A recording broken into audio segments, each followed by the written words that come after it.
Hello friends, welcome to Hema Rao kitchen. இன்றைக்கி நம்ம பார்க்க போகிறது ஒரு இன்ஸ்டன்ட் ரவா ஆப்பம்ங்க. சரிங்களா, கேரளா ஸ்டைல். வாங்க, அதுக்கு தேவையான பொருட்களை பார்த்துக்கலாம். வீடியோக்குள்ளே போயிடலாங்க. நம்ம இப்போது இந்த கப்பில் 2.25 கப்பு ரவை எடுத்துக்கலாம். நீங்கள் எந்த ரவை வேணாலும் எடுத்துக்கோங்க, வறுத்தது வறுக்காதது எதுவும் எல்லாம் ஓகே. சரிங்களா, 1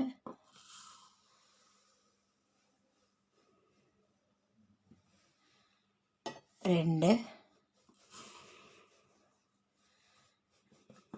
2.25. சரிங்களா, 2.25 எடுத்துக்கணும். இப்போது இதுக்கு கோதுமை மாவு இல்லைன்னா மைதா மாவு ஏதாவது ஒரு 4.5 டேபிள் ஸ்பூன் எடுத்துக்கோங்க. நான் இப்போ கோதுமை மாவு தாங்க போடுறேன். 1 2 3 4 4. சரிங்களா, இப்போ இதில் நம்ம இன்ஸ்டன்ட் ஈஸ்ட் விற்க பாருங்க. இது ஆஃப்லைன் ஆன்லைன் எல்லாம் உங்களுக்கு கிடச்சிடும். சரிங்களா, குட்டி குட்டி பேக்கெட்லேயும் கிடைக்கும், பெரிய பேக்கெட்டும் கிடைக்கும். நல்லா வீட்டில் ரொம்ப பழசாக யூஸ் பண்ணாதீங்க, புதுசாக வாங்கி யூஸ் பண்ணுங்க. சரிங்களா, இது நம்ம 1.5 ஸ்பூன் போட்டுப்போம். 1, இது 1/2. சரிங்களா, இப்போ எப்படின்னா நம்ம வீட்டில் இட்லி தோசை மாவு இல்லை, பண்ண மறந்துட்டோன்னா அந்த மாதிரி நேரத்தில் இது டக்குன்னு பண்ணிக்கலாம். ரொம்ப ஈஸி, ஒரு 1/2 ஹவரில் செஞ்சு சாப்பிட்லாம். இப்போ நம்ம ஒரு 3 ஸ்பூனு இதில் சர்க்கரை போட்டுவோம், டேபிள் ஸ்பூன். 1 போட்டேன், 2 3. சரிங்களா, இப்போ இது ஒரு ஓரம் வச்சுருவோம். நம்ம இந்த இதில் ஒரு அதே கப்பில், எந்த கப்பில் நம்ம ரவை இருந்தோம் அதே கப்பில் ஒரு 3.5 கப்பு தண்ணி இளஞ்சூடாக வச்சுப்போம். சரிங்களா,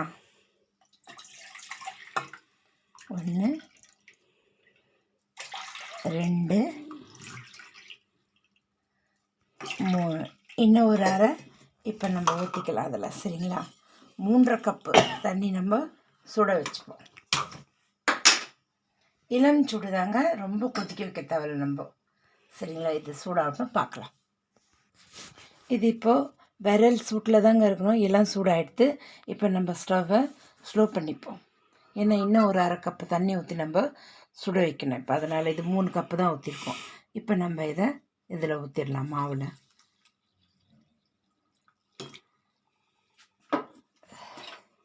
இதை ஊற்றி கலந்துக்கலாம். இப்போ மிக்சியில் நம்ம அடிக்கணும். இது ரவைன்றதுனால இது தண்ணி எப்படியும் இழுக்கும். பார்த்துட்டு எப்படி நம்ம ஆப்பத்துக்கு அரைப்போம், நல்லா வெண்ணெய் மாதிரி அப்படி அரைக்கணுங்க. சரியா, தண்ணி அடிக்க இதை நம்ம மிக்சியில் அடிச்சிடும், இது தண்ணி இழுக்கும். அதனால் இன்னும் கொஞ்சம் ஊற்றிக்கலாம்.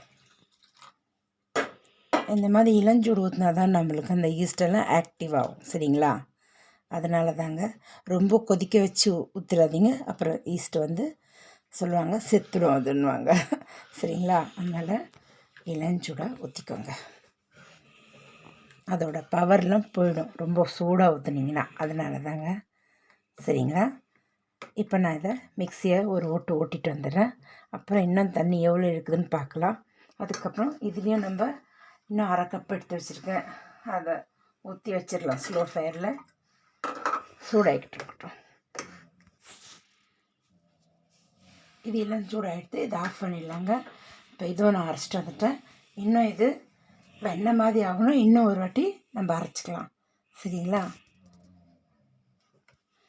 அரைச்சிட்டு நான் காட்டுறேன் உங்களுக்கு, பார்க்கலாம். இப்போ பாருங்கள், நல்லா வெண்ணெய் மாதிரி அரைச்சிட்டேன். இதை நான் 2 பாகமாக பண்ணிட்டேங்க.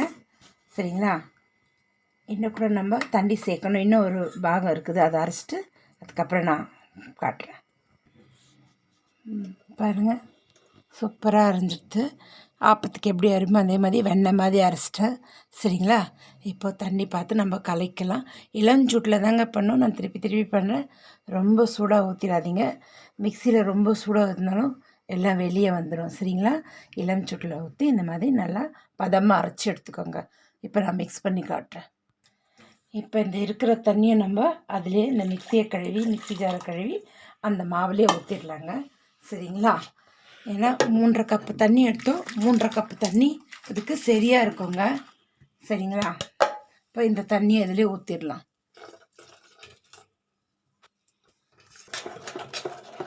பாருங்கள், இந்த மாதிரி நல்லா அடித்து நம்ம இதை ஒரு 15-20 நிமிஷம் வச்சிடலாங்க. அப்போ இந்த மாதிரி பாருங்கள், இப்போவே பபிள்ஸ் வர ஆரம்பிச்சிட்டு நீங்கள் நல்லா பொங்கி வந்துடும். அப்புறம் நம்ம ஆப்பம் ஊற்றிட வேண்டியதாங்க. இதுக்கு நீங்கள் தக்காளி சட்னி, வெங்காய சட்னி, தோசை, தோசைன்ற சாம்பார் இது கூட நல்லா வச்சு சாப்பிட்லாங்க. சிக்கன் கிரேவி ரொம்ப சூப்பராக இருக்கும். பாருங்கள், பொங்கி வந்ததும் நான் ஊற்றி காட்டிடுறேன் உங்களுக்கு. நான் இன்றைக்கி வெறும் ஆப்பம் மட்டும் தாங்க சுட்டு காட்ட போகிறேன், அதனால தான் சொல்கிறேன். சரிங்களா? 15 நிமிஷம் பொறுத்து பார்க்கலாங்க. அடுப்பத்தை வச்சிட்டேங்க, தோசைக்கல்லை வச்சுட்டேன். சரிங்களா? இப்போ மாவு பார்த்துக்கலாம். பாருங்கள், கரெக்டாக 20 நிமிஷம் ஆக போகுதுங்க.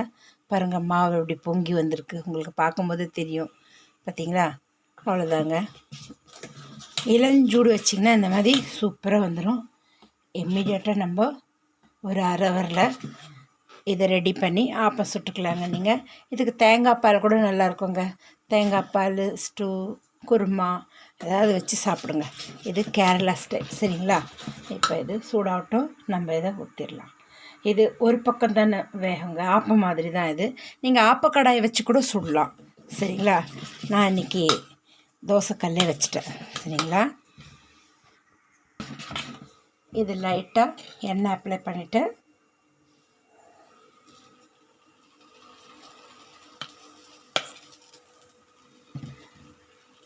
லைட்டாக ஸ்ப்ரெட் பண்ணுங்கள். பாருங்கள், உங்களுக்கு நல்லா தெரியும் எப்படி பபிள்ஸ் வருது பாருங்கள். பார்த்தீங்களா? இது நல்ல மாதிரி இது பொங்கி வந்திருக்கு மாவுன்னு அர்த்தம். இப்போ இதை நல்ல ஹையில் இருக்குது. இப்போ கொஞ்சம் இது ஸ்லோ பண்ணிடுவோம் ஃப்ளேமை. சரிங்களா? ஸ்லோ பண்ணிவிட்டு இதை நம்ம ஒரு மூடி வச்சுருவோம். பாருங்கள், சூப்பராக ரெடி ஆகிடுது. 2 செகண்டு நம்ம அப்பப்போ பார்த்துக்கணும். ஒரு 2 வாட்டி நான் செக் பண்ணிட்டேன். இங்கே பாருங்கள், சூப்பராக வந்திருக்கு. பார்த்தீங்களா? இது 1 சைடு தாங்க வேக வைக்கணும், ஆப்பம் மாதிரி தான். இங்கே பாருங்கள், உங்களுக்கு தெரியும்னு நினைக்கிறேன், எவ்வளோ சூப்பராக வந்திருக்கு. இது கூட நீங்கள் தேங்காய் பால், சட்னி, டிஃபன், சாம்பார் எது வேணாலும் வச்சு சாம்பார். எண்ணெய் கூட அவ்வளோவா தேவையில்லைங்க, இதுக்கு ஒரு வாட்டி தான் தடவினேன். இப்போ கொஞ்சம் ஹை வச்சுக்கலாம், கொஞ்சம் லைட்டாக அதே தான். சரிங்களா? இப்போ நம்ம இதை மூடி போட்டு வச்சிடலாங்க. பாருங்கள், பபிள்ஸ் வந்தது. இப்போ நீங்கள் ஸ்லோ பண்ணிடலாம்.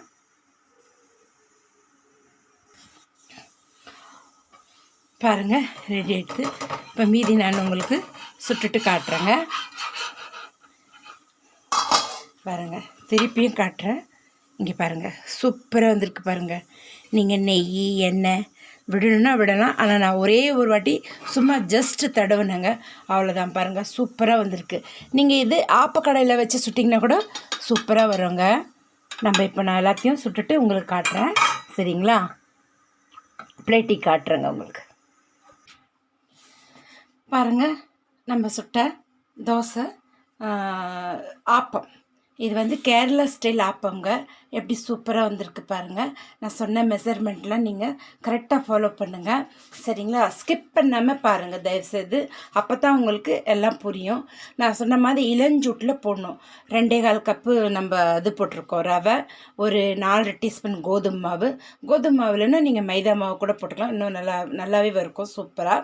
சரிங்களா? அப்புறம் 3 டேபிள் ஸ்பூனு, 4 டேபிள் ஸ்பூன் கோதுமை மாவு, 3 டேபிள் ஸ்பூன் சர்க்கரை, அப்புறம் ஒரு 1/4 டீஸ்பூன் உப்பு, ஈஸ்ட் 1.5 டீஸ்பூன் எல்லாத்தையும் போட்டு இளஞ்சூட்டு தண்ணி, நம்ம எவ்வளோ இதுக்கு 2.25 கப்பு ரவை எடுத்தோம், 3.5 கப்பு தண்ணி சுட வச்சு நான் ஊற்றுனாங்க. கரெக்டாக இருந்தது மெஷர்மெண்ட்டு. அதே மாதிரி நீங்கள் பார்த்து யூஸ் பண்ணுங்கள். சரிங்களா? ஒரு தடவை செஞ்சு பாருங்கள், ட்ரை பண்ணுங்கள், சூப்பராக இருக்கும். லைக் பண்ணுங்கள், கமெண்ட் பண்ணுங்கள், ஷேர் பண்ணுங்கள், சப்ஸ்கிரைப் பண்ணுங்கள். மறக்காமல் பெல் ஐக்கனை ப்ரெஸ் பண்ணுங்கள். அப்போ தான் நான் போடுற வீடியோ உடனே கொண்டு வந்து சேரும். சரிங்களா? மீண்டும் அடுத்த வீடியோவில் சந்திப்போம். தேங்க்யூ ஃபார் வாட்சிங்.